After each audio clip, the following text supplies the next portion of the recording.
दोस्तों, इस कहानी से आप अपने ध्यान को केंद्रित करना सीख जाओगे, मन को शांत करना सीख जाओगे और मन के भागने की प्रवृत्ति को कम कर लोगे। तो कहते हैं, आप तब तक उस मार्ग पर नहीं चल सकते जब तक आप खुद वह मार्ग नहीं बन जाते। लोग सवाल पूछते हैं, मेरा मन नहीं लगता, मैं क्या करूं? मन को मैं शांत करना चाहता हूं, एकांत करना चाहता हूं, मन को साधना चाहता हूँ, हर तरह के फालतू के विचारों से मुक्ति पाना चाहता हूँ, पर मेरा मन कहीं नहीं लगता, वो हमेशा भटकता रहता है। आइए एक कहानी के मदद से हम जानते हैं यह मन कैसे काम करता है। एक समय की बात है, एक गुरु अपने शिष्यों को ध्यान साधना सिखा रहे थे। तभी एक शिष्य बोला, हे गुरुवर, मैं कुछ समझ नहीं पा रहा, क्या मैं आपसे कुछ प्रश्न पूछ सकता हूँ? गुरुजी ने कहा, बिल्कुल पूछ सकते हो। शिष्य ने कहा, जैसे मैं पानी पीता हूँ तो मेरी प्यास बुझ जाती है, या कोई भी व्यक्ति पानी पीता है तो उसकी प्यास बुझ जाती है, तो यह ध्यान के संबंध में ऐसा क्यों नहीं है? जब हम आपके कहे अनुसार एक जैसा ध्यान करते हैं तो हम में से कोई पहले तो कोई बाद में, कोई तो कभी भी ध्यान की स्थिति को प्राप्त कर ही नहीं पाता। ऐसा क्यों होता है? जैसे पानी से सबकी प्यास बुझ जाती है, वैसे ही ध्यान से सबके ज्ञान चक्षु क्यों नहीं खुल जाते? गुरुजी ने कहा, कल किसी ने भोजन पर हमें आमंत्रित किया है, कल तुम मेरे साथ चलना, मैं तुम्हारे प्रश्नों के उत्तर वहीं दूंगा। अगले दिन दोनों गुरु शिष्य भोजन के लिए एक धनी व्यक्ति के घर पहुंचे। धनी व्यक्ति की पत्नी ने उन्हें भोजन पर बुलाया था। दोनों भोजन करने बैठ जाते हैं। उन्हीं के साथ उस स्त्री का पति भी भोजन करने बैठ जाता है। जब खाना परोसा गया तो स्त्री का पति अपने नौकरों पर चिल्लाकर कहा, ये क्या बेकार सा भोजन बना रखा है, इसमें कोई स्वाद नहीं है। वह भोजन की थाली फेंककर नौकरों से कहता है, जाओ दोबारा ढंग का भोजन बना कर लाओ। धनी व्यक्ति की पत्नी उन दोनों गुरु शिष्य से क्षमा मांगकर उन्हें भोजन परोसने लगी। दोनों ने भोजन किया। गुरु ने अपनी थाली में 2 रोटी छोड़ दी। गुरु ने उस स्त्री से कहा कि बेटी, क्या तुम मुझे यह 2 रोटी बांध कर दे सकती हो? स्त्री ने उन रोटियों को बांध कर दे दिया। उसके बाद दोनों वहां से निकल गए। रास्ते में गुरु जी ने शिष्य से पूछा कि तुम्हें भोजन कैसा लगा? शिष्य ने कहा, भोजन तो अति स्वादिष्ट था, मुझे बहुत पसंद आया और मुझे भोजन करके बहुत अच्छा लगा।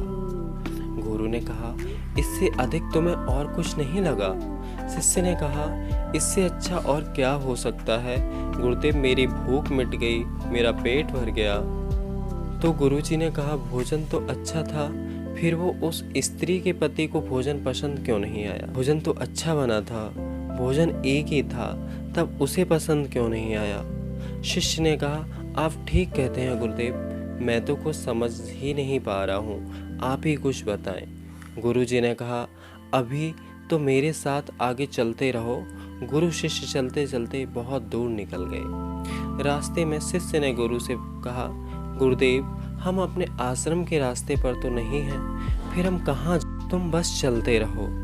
थोड़ी देर के बाद एक फटे हाल व्यक्ति गुरुजी के सामने आ गया और उनके चरणों में गिर गया और बोला, हे परमात्मा, मेरी मदद करो, मैं 3 दिन से भूखा हूँ, मैंने कुछ भी नहीं खाया है, आप कृपया करके मुझे कुछ खाने को दें। गुरुजी ने उस व्यक्ति को एक पेड़ के नीचे बिठाया और उन 2 रोटियों को निकाला और उस व्यक्ति को दे दी। रोटियों को देखते ही उस गरीब व्यक्ति की आंखों में चमक आ गई। उसने तुरंत उन 2 रोटियों को लेकर खा लिया। खाते समय उस व्यक्ति के आंखों से आंसू निकल रहे थे और वो रो रहा था और खाता जा रहा था और हाथ से इशारे कर रहा था, जैसे वो किसी अदृश्य शक्ति से कह रहा हो, तेरा धन्यवाद। उसने गुरुजी को भी प्रणाम किया और धन्यवाद कहा।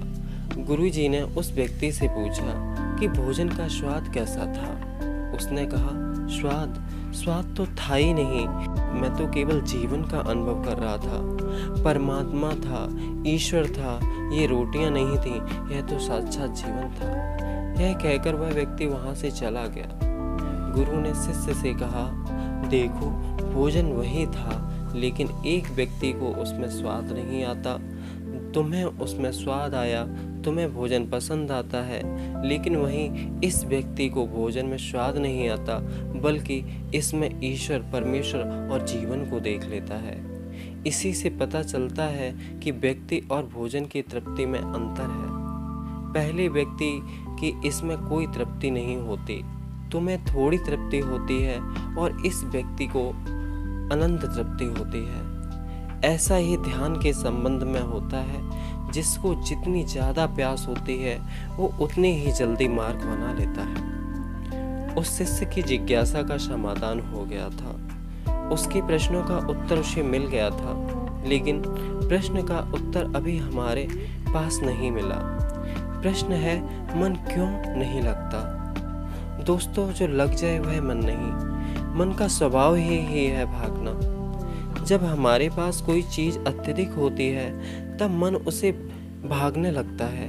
जैसे उस धनी व्यक्ति का मन जिस भोजन से भाग रहा था, जो उसके लिए आम बात थी। लेकिन जब कोई चीज़ हमारे पास सीमित मात्रा में होती है और हमें मिल भी जाती है, तब हमारा मन उससे जुड़ा भी रहता है और हम उस चीज़ को थोड़ी बहुत अहमियत भी रखते हैं। जैसे उस शिष्य का मन जो उस भोजन से थोड़ा बहुत जुड़ा हुआ था, तो उसने उस भोजन के स्वाद को भी जाना। लेकिन जब हमें कोई चीज़ चाहिए होती है और वह हमारे पास नहीं होती, तो पहले हमारा मन उस चीज़ के लिए बहुत लालायत रहता है। वह हर हाल में उसे पा लेना चाहता है। लेकिन जब कोई चीज़ प्राणों से जुड़ी हो, जैसे कि वह 2 रोटी, और जब भिखारी को वो रोटी दी गई, तो उसने उसको प्राणों से जोड़ा। इस बीच में उसका मन गायब हो जाता है। तब आप स्वाद नहीं देखते, भोजन का प्रकार नहीं देखते, तब आपको सिर्फ भोजन चाहिए होता है। तब आप एकाग्र हो जाते हैं। जो मिले उसी में आपको आनंद आ जाता है। स्वाद हो या ना हो, आपके प्राण अंदर तक उसे स्वीकार कर लेते हैं। और यह तब होता है जब मन नहीं होता। हम हमारे मन को लगाने की बहुत कोशिश करते हैं। कुछ लोग पढ़ाई में लगाने की कोशिश करते हैं, तो कुछ अपने काम में लगाने की कोशिश करते हैं। लेकिन आपने देखा होगा कि ये मन कहीं नहीं लगता, और यह लग भी नहीं सकता, क्योंकि इसका स्वभाव ही ऐसा है। बल्कि इसका काम है आपको भगाना। इधर से उधर एक चीज़ आपको मिली तो दूसरी चीज़ पर ले जाना, दूसरी चीज़ आपको मिली तो तीसरी चीज़ पर ले जाना। मन संतुष्टि को नहीं जानता, वह केवल पाना जानता है। पाने के बाद भूल जाना जानता है। जो मिल गया उसे छोड़ देने की आदत होती है। जो छूट गया उसे फिर से पा लेने की आदत मन की होती है। अपनी जिंदगी के पिछले हिस्से को देखें और जानें कि क्या आपका मन कहीं लगा है, कहीं रुका है, जब वह केवल आपको भगा ही रहा है। अब सवाल आता है कि अगर मन का काम भगाना या फिर भागना ही है, तो क्या जिंदगी भर हम भागते ही रहेंगे? क्या हम कभी रुकेंगे नहीं? ध्यान से देखें तो जिंदगी ऐसे ही है। जन्म से लेकर मृत्यु तक इंसान भागता ही रहता है, कभी किसी चीज़ के पीछे तो कभी किसी दूसरी चीज़ के पीछे। लेकिन फिर भी कुछ इंसान अपवाद हो जाते हैं, फिर वे रुक जाते हैं, भागना बंद कर देते हैं। तब चीज़ें उनके पीछे भागते हैं, वह किसी चीज़ के पीछे नहीं भागता। इसका सबसे बड़ा उदाहरण स्वयं गौतम बुद्ध हैं। हम आम लोग कैसे अपने जीवन में ठहराव ला सकते हैं, कैसे हम अपने जीवन में एकाग्रता ला सकते हैं, कैसे हम अपने जीवन में अपने मन को नियंत्रित करते हैं, और इसका एक ही रास्ता है, वह है ध्यान। ध्यान व्यवस्था लाता है, मन भगाता है। ध्यान ठहराव लाता है, मन लालच देता है। ध्यान लालच को देखने की दृष्टि देता है। मन कहता है दूसरी चीज को पकड़ लो। ध्यान कहता है जो चीज मिली है उसे जान लो। लेकिन ध्यान को लेकर भी हम भ्रमित होते हैं। ध्यान का मतलब आंखें बंद करके बैठ जाने से नहीं है। एक उदाहरण देता हूँ। एक छोटी बच्ची बहुत अच्छी बांसुरी बजाती है। जब वो बांसुरी बजाती है तब उसके सुरों में खो जाती है। तब उसका मन गायब हो जाता है। उसके प्राण केवल उस बांसुरी की धुन में ही रम जाते हैं और यही उसका ध्यान बन जाता है। लेकिन ऐसा इसलिए होता है क्योंकि इस लड़की ने उस बांसुरी में आनंद पा लिया। यही उसकी प्रकृति है। वो वही कर रही है जो वो हो सकती है। एक अध्यापक जब वो अपने छात्रों को पढ़ाता है तो उसमें खो जाता है, क्योंकि वो अपने प्राणों से उस पढ़ाने का आनंद ले रहा होता है। वह उसमें रुचि ले रहा होता है। यही उसकी प्रकृति हो जाती है। जब वो पढ़ा रहा होता है तब उसके मन में कोई लालच नहीं होता, कोई हलचल नहीं होती। ना तो वो भूतकाल की चिंता करता है और ना ही भविष्य की। वो केवल वर्तमान क्षण में रहता है और यही उसका ध्यान है। जो व्यक्ति सिर्फ वर्तमान में जिए तो उसका मन स्वतः ही लग जाता है, वो एकाग्र होने लगता है। लेकिन जब व्यक्ति कुछ होने की कोशिश करता है तो उसका मन हावी होने लगता है, एकाग्रता टूट जाती है और तब हम भागते रहते हैं, सब कुछ पा लेते हैं, तब भी सोचते हैं कि कुछ रह गया और यह अधूरापन कभी पूरा नहीं होता। क्योंकि जो आप हो सकते थे, जो आपकी प्रकृति थी, वो आप नहीं हुए, बाकी सब कुछ हो गए। आप हमेशा अधूरे रह जाते हैं। तब मन कहीं नहीं लगता, मन की प्रकृति ही लगने की नहीं है। जो लगता है वह एकाग्रता है, वह ध्यान है। और जहाँ आपको एकाग्रता मिल जाए, समझ लेना वही आपके लिए बना है, जिस पर चलकर आप संपूर्ण हो सकते हैं। तो दोस्तों, यह कहानी आपको कैसी लगी कमेंट में ज़रूर बताएं। हमारे चैनल से जुड़ने के लिए धन्यवाद।